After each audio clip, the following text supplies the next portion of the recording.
Hey guys, Brian delivers you the goods here. I'm returning to you this late morning, which honestly I'm pretty tired, but I'm just wanted to get this review out to you guys, so hopefully you enjoy it for what I listened to for Spiritbox Tsunami Sea album review that I got a chance to listen to this morning to see what I was going to think of this record overall for the 43 and a half minutes of the record. So I'm going to discuss what I listened to for this 11 track album, which there were a total of 4 singles, and let you know my thoughts on this record overall. So let's dive into this album review. Now it starts with Fata Morgana, or Fata Morgana is how you pronounce it. I believe so, I'm not sure, but you can recorrect me in the comment section below. Pretty strong track. I really enjoyed this one. Courtney LaPlante's vocals and her screaming potential in this, it's mostly screaming in this track that I really enjoyed. And I had a good time listening to this song. This was a banger, for sure. I like the drum work, the breakdowns are outstanding, and just overall Courtney LaPlante's screaming potential is great in this track, 5 out of 5. Black Rainbow's another strong track. It starts off a little melodic with how it sounds, but it does progress and get really strong with the heavy drum work and guitar work, sounding really awesome and pretty epic. Sorry, my neck needed cracking for a second. My neck was a little stiff. So basically, 5 out of 5 for Black Rainbow. Perfect Soul is still a great single. I really like this song. I think Courtney LaPlante's regular singing is outstanding. It sounds very beautiful and very amazing with how she sings it. So it's really a nice vocal. Sounds very angelic too with how she's singing it too. So really dug the aspect about the track and what it was trying to go for. The drum work was pretty strong, but it was mostly her regular singing that was the highlight to this track. And it was a very emotional track for its own, for what it was going for, but it sounded really strong. So 5 out of 5. Keep Sweet is a strong track too. There were some regular vocals, and the overall opening and somewhat going into the chorus had some opening vocals, regular vocals from Courtney LaPlante that was really strong, but the execution was the best thing about this track. That's what I enjoyed about this song, and I enjoyed about it because it had screaming moments in the track too, so definite banger for sure. I could really get on board with this one. 5 out of 5. Soft Spine is a strong track still. It came out in September as the lead single for this. It didn't announce the record, but this Perfect Soul song did. But overall, it's a strong single for how it sounded. So, great track. 5 out of 5. I really enjoyed Courtney LaPlante's screaming potential in this, and execution-wise, it did very well. Tsunami Sea, the title track, is a nice melodic song to really vibe to and just soar with the waves in a way. And give me a second, I gotta pause the video. Sorry about that, guys. My mom was calling me for a second. Sorry about the ringing from the phone. But basically, Tsunami Sea is a great single. Well, not single, great song for a regular track. And I really enjoyed Courtney LaPlante's regular singing and melodic vocals on this track. Sounded really nice and definitely angelic with how she was singing it. So, really enjoyed this aspect about the track. This was probably my personal favorite song on the record. As the title track, it's a good title track, for sure. 5 out of 5. A Haven with Two Faces is a strong track too. It's like almost 6 minutes long. It's like 5.5 minutes. But it is a strong track for what it went for. So I really dug this track, and the aspect of the song was, and the execution was pretty strong. So there were some screaming moments in this track that I enjoyed. Mostly melodic vocals and regular vocals with Courtney LaPlante through most of it. But the drumming, guitar work, and the production was pretty strong in this one. So I really dug that aspect about this track. 5 out of 5. No Lost, No Love is still my favorite single. Still a great track. And I really enjoyed this one. I like the production in this one too. The mixing and production is pretty strong. The way that Courtney LaPlante is singing and screaming it did very well.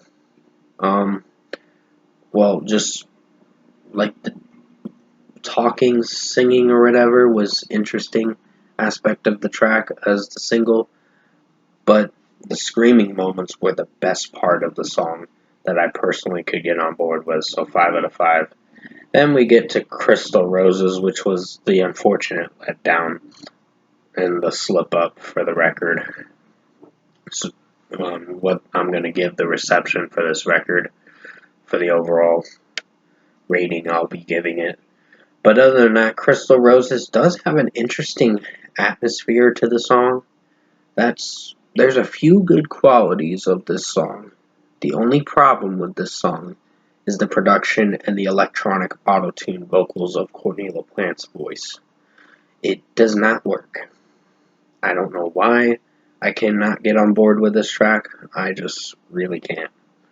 I reviewed this song earlier this week. I know it was mistakenly released on March 3rd, but officially it came out March 5th as a regular song, regular single, and came out 2 days before the record officially.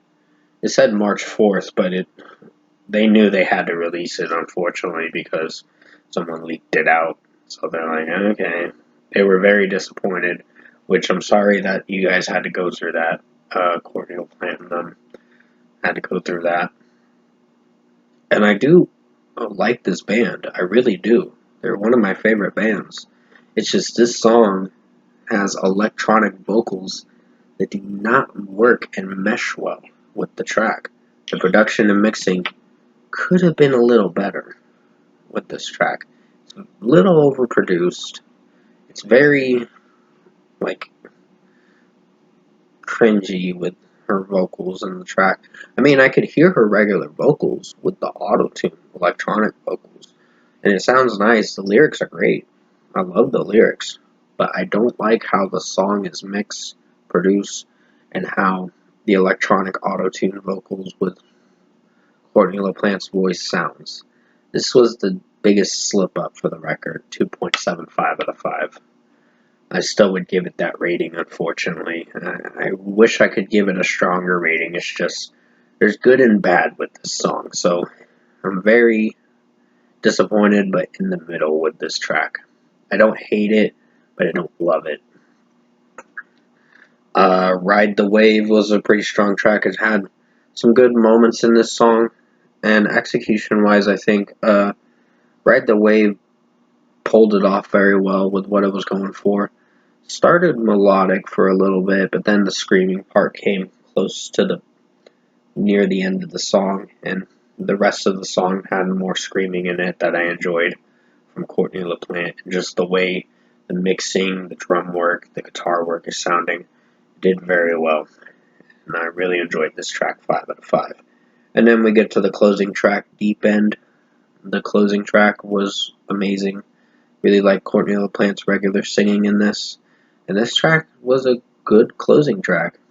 It was a really strong closing track to end the record. It started off great, had a little slip up close to the end of the record with Crystal Roses, but it still went back on track the rest of the way after Crystal Roses, the unfortunate letdown of this record.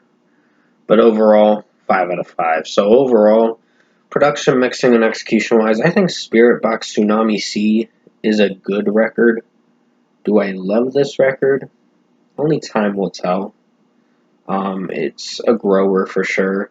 I mean, Crystal Roses doesn't have a bad melody, and it doesn't have any bad moments in it. It's just the bad moments. I like the overall atmosphere of the track. The melody's not bad. I mean, some of the electronic work I can get behind with that, with the production and mixing of the song and the melody. but it's the electronic auto-tune vocals that really bother me. The chipmunk vocals kind of bother me a little too much. It just doesn't work. And that was the only aspect of the track that I could not get on board with. The only dissatisfying aspect about the song. So, other than that, the record did good. It was really strong of a record in its own way. It's a good record in its own way, but it does have its problems.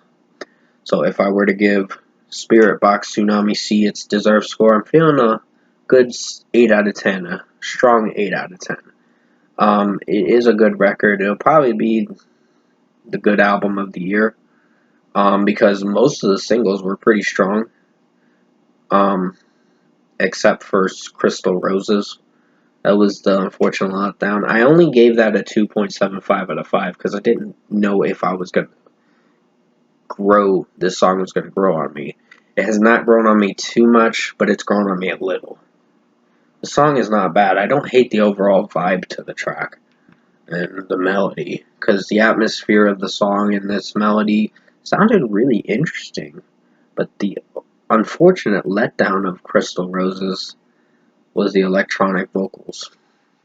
I couldn't get on board with that. But everything else of the record is pretty strong in its own way. Tsunami C is one of my personal favorite songs, and the album is a good record. It's not as good as Eternal Blue, but it is a good record. A good sophomore record. So, Tsunami C by Spiritbox is getting an 8 out of 10. I hope you enjoyed this. Sorry about the dings, that's my Discord. Hope you enjoyed this album review this late morning, and thank you guys for watching.